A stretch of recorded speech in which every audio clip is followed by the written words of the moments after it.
Hello, this is Tiana Shoei, and I'm the host of the Made to Conquer podcast. This podcast is designed to encourage you to have a deep relationship with Jesus.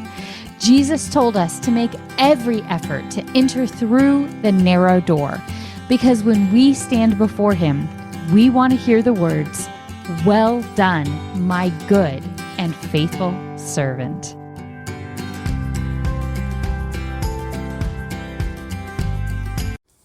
Hello, everyone. This is Tiana Shoei, and welcome to the podcast Made to Conquer. So, as I mentioned in my last podcast, I just don't have quite the time and energy and sometimes the health to be able to record with the same regularity that I did before.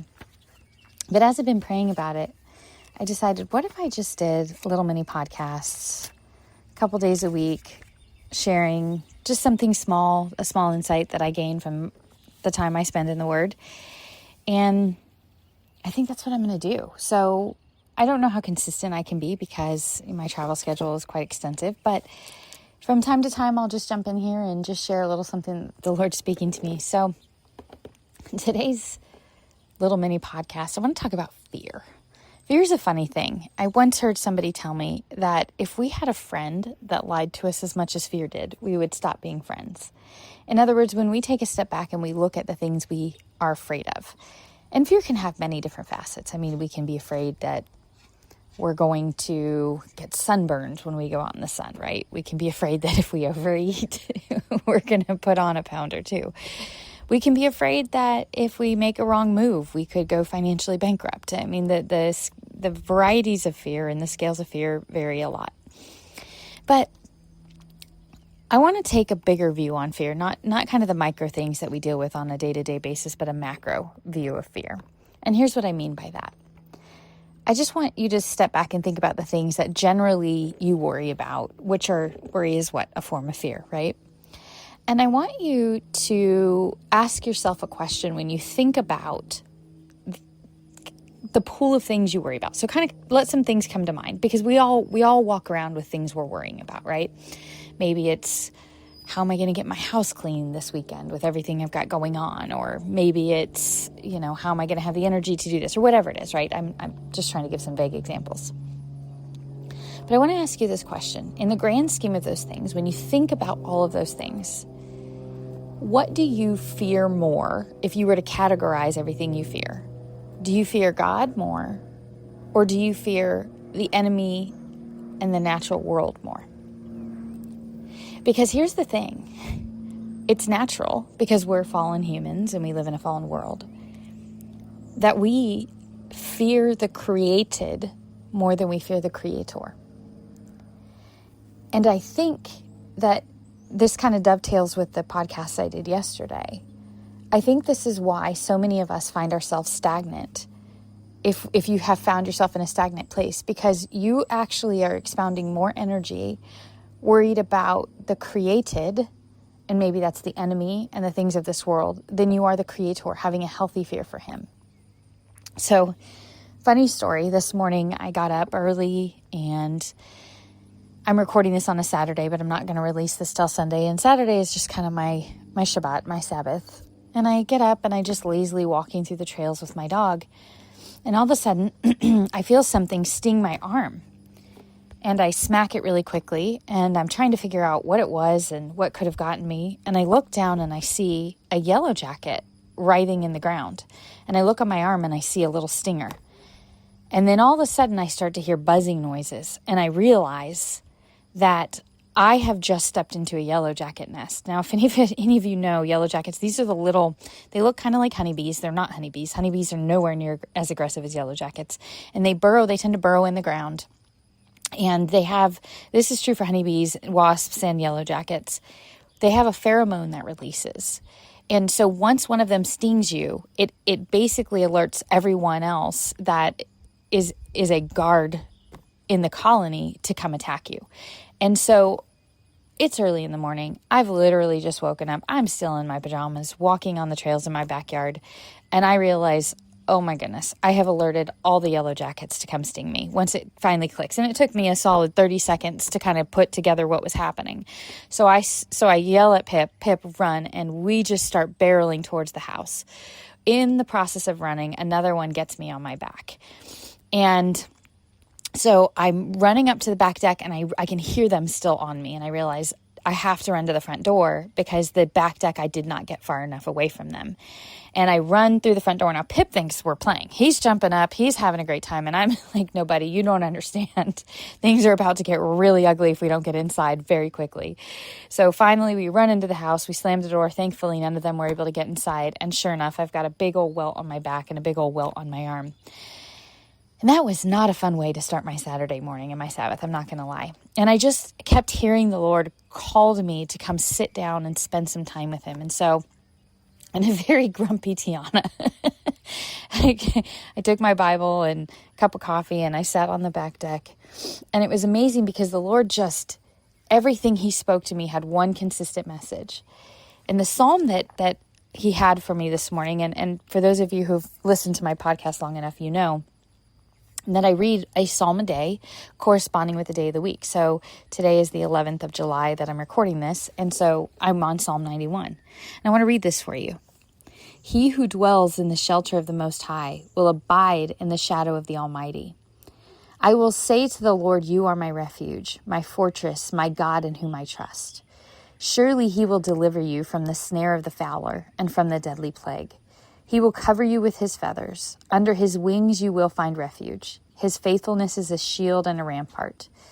You will not fear the terror of the night, nor the arrow that flies by day, nor the pestilence that stalks in the darkness, nor the calamity that destroys at noon.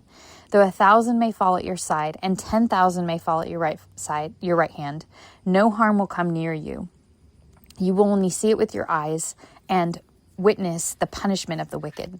Because you have made the Lord your dwelling, my refuge, the Most High, no evil will befall you, no plague will approach your tent, for he will command his angels concerning you to guard you in all your ways. They will lift you up in their hands, so that you will not strike your foot against a stone. You will tread on the lion and the cobra. You will trample the young lion and the serpent. Because he loves me, I will deliver him. Because he knows my name, I will protect him. When he calls out to me, I will answer him. I will be with him in trouble. I will deliver him and honor him. With long life, I will satisfy him and show him my salvation. And I was just kind of chuckling because I was like, Lord, funny psalm to give me on the morning that I get stung twice. But the reason that this was so significant to me is there's a new season in my life coming up, and I really can't talk a lot about it, but I'm going to be engaging in some things that are going to be very challenging for me. There's going to be a lot of spiritual warfare around it, and there is a lot of spiritual warfare around it, and that spiritual warfare, has been something I've really dealt with strongly this week, and the Lord was just reminding me that yes, there are really things in this world that can hurt us. I mean, right now, as I'm recording this, I'm in physical pain. Now, I'm not in that bad. I'm pretty tough. For those of you who know me, if I can run 100 miles at one time, I can handle being a little bit uncomfortable by a few bug bites. And yes, there are realities that are going to hurt on this side of eternity. But when it's all said and done, I'm covered, I'm protected, and there's nothing that's going to happen in my life that isn't Father filtered. And anything that the Lord's going to allow, he's going to be there with me, and his grace will be sufficient to walk me through those things. And so the question he's challenging me with is, do I fear him more, or do I fear the pain of the fallen world more? And in consolation, the Lord really just encouraged me to go read what he had to say to the prophets when he called them to the work that he had for them to do. And so he starts off when he calls Isaiah, and Isaiah sees the Lord. He starts off in Isaiah 6, and he says, I saw the Lord seated on a throne, high and exalted, and the train of his robe filled the temple. And so when Isaiah describes this heavenly scene that he sees, he says, woe is me, for I am ruined. I am a man of unclean lips, because I am dwelling among people of unclean lips. For my eyes have seen the King, the Lord of hosts. So Isaiah's first response is, wow, I fear God because I now can see the contrast between him and me. And that humble, beautiful, just the way that Isaiah responded. And then he goes on to say, he says, "Here I am, send me." And so I love that heart. So may we all just respond to the Lord when we get a glimpse of his majesty and be overwhelmed by it. And then when he calls Jeremiah and then he warns him. He says in Jeremiah 1 verse 12, "Get yourself ready. Stand up and tell them everything that I command you. Do not be intimidated by them, or I will terrify you before them. Now behold, on this day I have made you like a fortified city, an iron pillar, and the bronze walls against the whole land, against the kings of Judah, its officials, its priests, and the people of the land. They will fight against you, but will never overcome you, since I am with you to deliver you." Now here's the thing. If you know Jeremiah's story, he was thrown in a cistern. Jeremiah suffered immensely, but he was never overcome. And so the Lord called him and then reminded him, look, you need to stay steadfast and you need to do everything that I command you, because when it's all said and done, I'm going to be with you. And then lastly, let's look at the call of Ezekiel. And he says to Ezekiel in Ezekiel 2, verse 4, he said to me, "Son of man, now go to the house of Israel and speak my words to them. For you are not being sent to a people of unfamiliar speech or a difficult language, but to the house of Israel. Not to the many peoples of unfamiliar speech or difficult language whose words you cannot understand. Surely if I had sent you to them, they would have listened to you. But to the house of Israel will be unwilling to listen to you, since they are unwilling to listen to me. For the whole house of Israel is hard-headed and hard-hearted. But behold, I will make your face as hard as their faces, and your forehead as hard as their foreheads. I will make your forehead like a diamond, harder than flint. Do not be afraid of them or dismayed at their presence, even though they are a rebellious house." And so here's the reality in summing up today's little mini podcast. This life is going to hurt. It's going to be full of things that are going to be uncomfortable. But the Lord promises us, no matter where he sends us or what he's going to go with us, that he's going to be with us.